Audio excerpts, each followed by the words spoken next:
देश इस बात का सीधा उदाहरण है। आज हमारे न जाने कितने राज्यों में, मेरे ख्याल से 7 या 8 राज्यों में आज महिला शक्ति का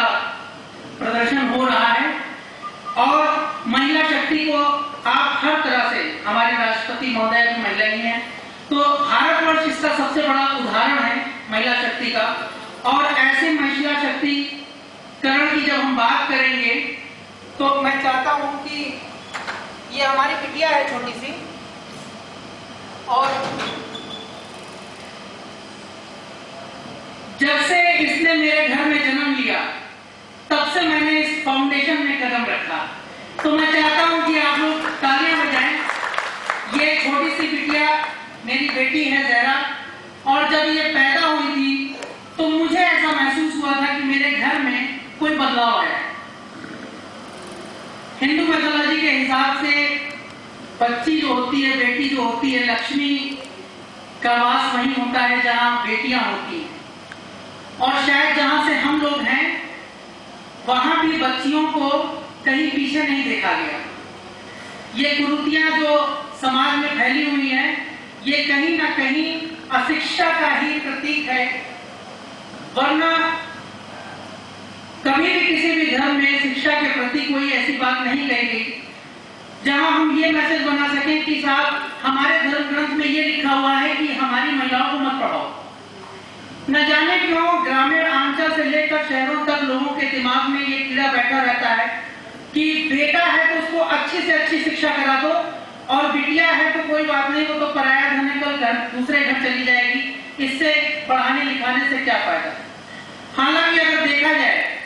तो जिन बच्चियों को पढ़ाया लिखाया गया, जो बच्चियां पढ़ी लिखी थी, वही आगे चल के एक ऐसी मां का रोल अदा करती हैं जहां उनके बच्चे ही नहीं, पूरा परिवार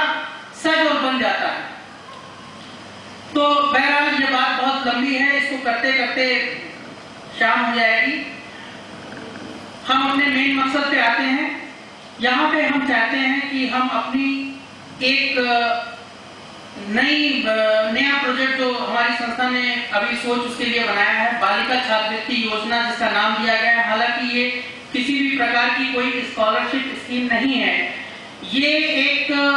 सामान्य ज्ञान प्रतियोगिता है जिसके अंतर्गत हम तमाम स्कूलों में जाकर प्रिंसिपल से बात करके उनकी इजाजत लेकर बच्चियों का एक सामान्य ज्ञान प्रतियोगिता कराएंगे। और हमारी इस प्रतियोगिता में जो बच्चियां इनरोल्ड होंगी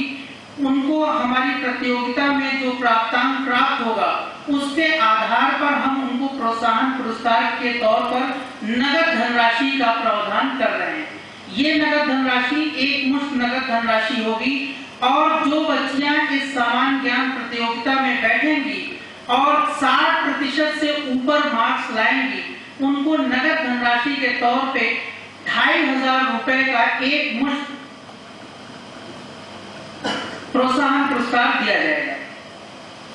यही अगर वो बच्ची 75% से ज्यादा मार्क्स लाती है तो 5000 की राशि दी जाएगी, और अगर 85% से ऊपर वो मार्क्स लाती है तो यही धनराशि 7500 की हो जाएगी। बहुत सारे पत्रकार हमसे ये पूछ बैठे कि साहब ये धनराशि आप जो दे रहे हैं कहां से लाएंगे, तो मैं उसका जवाब यही माइक से दे रहा हूं कि जब भी कोई कुछ करना चाहता है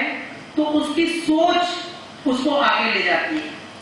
हम कदम बढ़ाएंगे, हमारे साथ कौन आएगा ये मुझे नहीं पता है, लेकिन जब हम चल देंगे तो हमारे पीछे बहुत सारे लोग आ जाएंगे।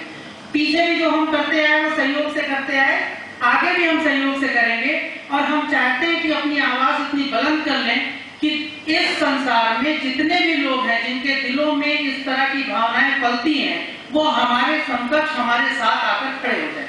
तो ये जो व्यवस्था है वो आपसी सहयोग के आधार पे होगी। इसमें कोई भी हम लोग गवर्नमेंट का ना प्रोजेक्ट उठा रहे हैं और ना कोई एक व्यक्ति हमें कोई स्पॉन्सरशिप दे रहा है। इसमें हम सदस्यता बढ़ाते जाएंगे, लोगों को जोड़ते जाएंगे, और उसके आधार पे ये प्रतिक्रिया साल दर साल आगे बढ़ाते जाएंगे। इसी के साथ ये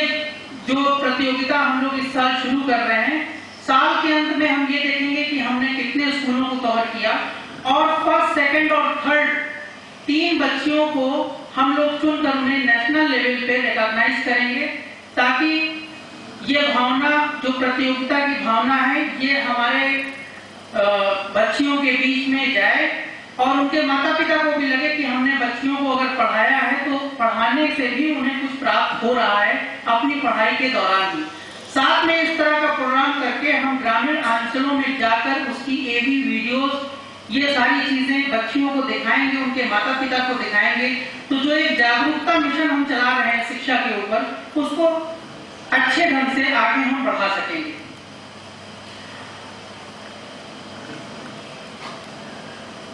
मैं बड़ी देर से एक चीज अंदाज रहा हूं कि हमारे मध्य बैठे श्री मुमताज शेख जी, जो उपाध्यक्ष हैं हमारी संस्था के, वो अपना पहलू बदलते हुए दिख रहे हैं। आपसे अब अपने विचार के पटल पर रखते हुए आवाज देना चाहूंगा श्री मुमताज शेख जी को। मुमताज शेख जी के बारे में मैं सिर्फ इतना बताना चाहूंगा कि मुमताज शेख जी अभी हालिया हमारे साथ जुड़े हैं, और जब उन्होंने हमारी इन सारी योजनाओं को देखा, समझा, जाना,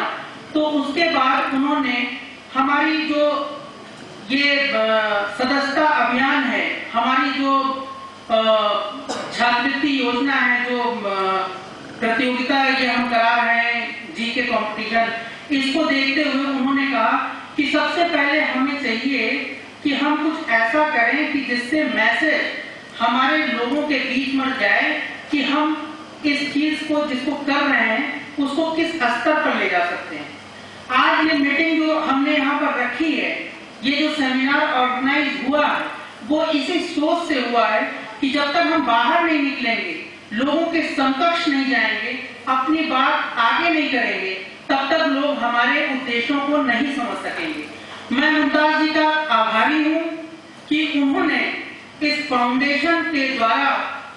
जो एक प्रोग्राम नवंबर-दिसंबर में रखा गया है, शायद नवंबर लास्ट में या दिसंबर फर्स्ट माह में ये आयोजित होने वाला प्रोग्राम, जिसका नाम है आयरन लेडी अवार्ड। ये आयरन लेडी अवार्ड 11 ऐसी महिलाओं का चुनाव किया जाएगा, उनकी क्षमताओं के आधार पे, उनके शिक्षण प्रशिक्षण के आधार पे, उनके व्यक्तित्व के आधार पे, ताकि हम उनको एक माइलस्टोन बना सकें कि हाँ, नारियों की ये जो है चरम सीमा है हमारे उत्तर प्रदेश में। इस चरम सीमा को बनाने के लिए हम लोग ने आयरन लेडी अवार्ड 2011-12 घोषित किया है, और इसमें 11 महिलाओं का चुनाव हम अपने उत्तर प्रदेश लेवल पर करेंगे और उनको सम्मानित करेंगे। इस कार्यक्रम को हम नवंबर माह में या दिसंबर फर्स्ट वीक तक कर डालेंगे, और इस कार्यक्रम को अच्छे से करने के लिए और लोगों को अपने साथ जोड़ने के लिए एक संगीत संध्या का भी आयोजन इसमें किया जाएगा। और जो हमारी संस्था ने आपस में विचार विमर्श करके इस कार्यक्रम को देखा है, तो करीब 13 लाख रुपए का खर्चा इस कार्यक्रम में आ रहा है। मैं धन्यवाद देना चाहता हूं मुमताज भाई का कि मुमताज भाई ने जब इस चीज को समझा, जाना और हमारे जज्बे को देखा, तो उन्होंने इस कार्यक्रम में आने वाले जो शुरुआती खर्च हैं, उनमें अपनी सहभागिता दर्ज करा ली, और उन्होंने कहा कि आप लोग इस कार्य को करें, मैं आप लोगों के साथ हूं, और शुरुआती दौर में जो भी कुछ खर्चा आता है वो सब मेरी तरफ से होगा। तो मैं मुमताज जी को आवाज देना चाहता हूं कि वो आए और 2 शब्द हमारे समक्ष रखें, क्योंकि हम ऐसे लोगों का स्वागत करते हैं जो इन भावनाओं से प्रेरित हैं और हमारे इस मिशन को आगे बढ़ाने के लिए कारगर सिद्ध हो रहे हैं।